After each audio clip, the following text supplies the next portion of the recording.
Hey everyone, it's Mr. Vargas here with Math 8 Homework Assignment 4.7 handout, and this has to do with linear and nonlinear functions.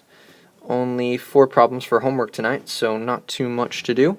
I'm just going to run through one example and let you guys take care of the rest. It shouldn't be too bad. Something I want to highlight before we get started is that linear functions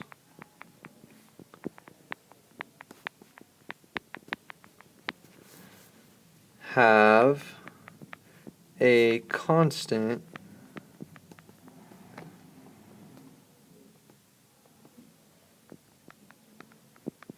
rate of change.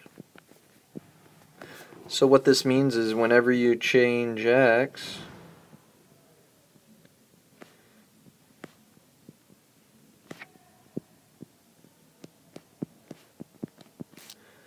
your y changes correspondingly.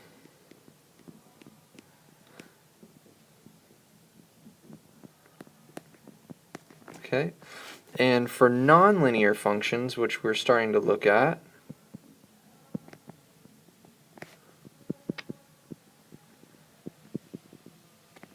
the rate of change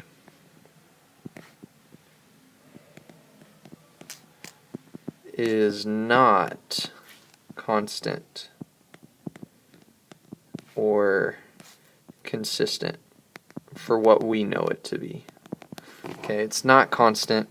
You're not going to see the same pattern happening all the way through. And let's go ahead and take a quick look at a table. Problem number 1, we've got this table that they've given to us.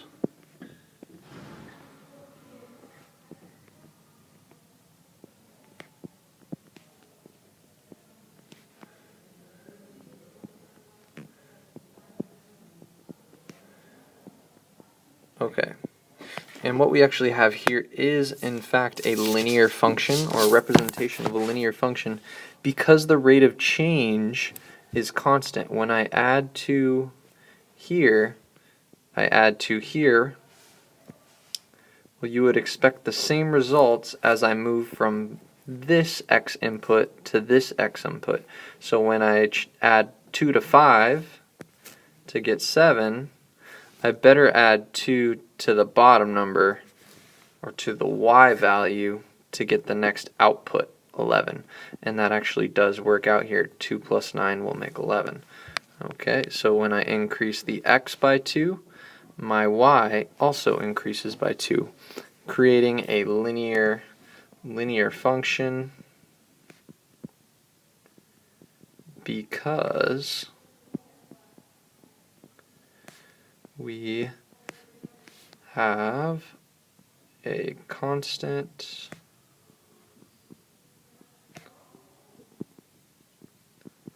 rate of change. Alright, so let's look at a nonlinear function really quickly.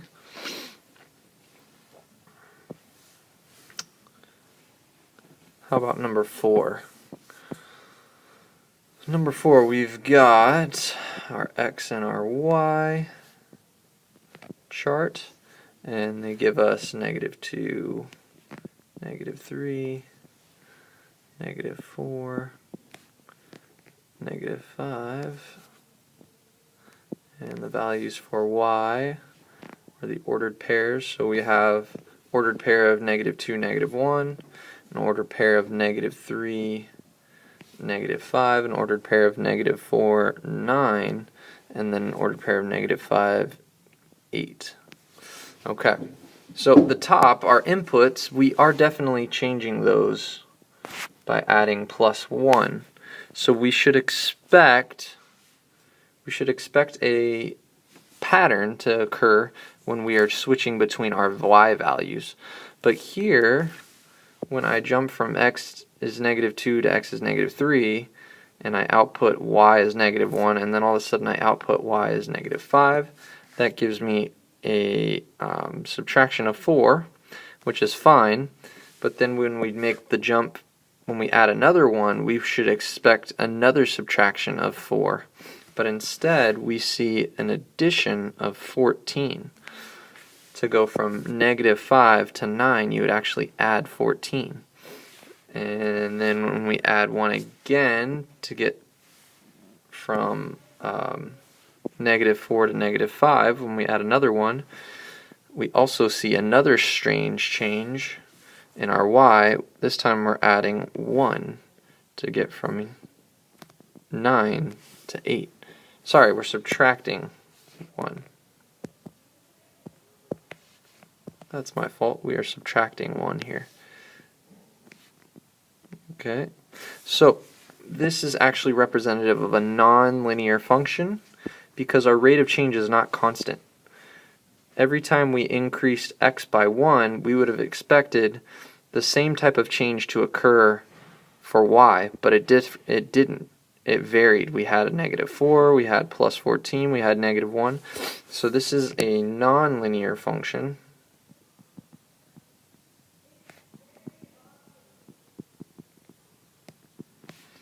Because the rate of change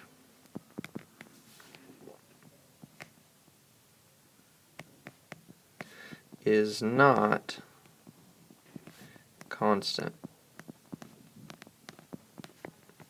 Alright, and that's it for today. You guys should be more than ready for problems number 2 and 3. Bring any questions you have to class tomorrow, and I'll see you then. Bye.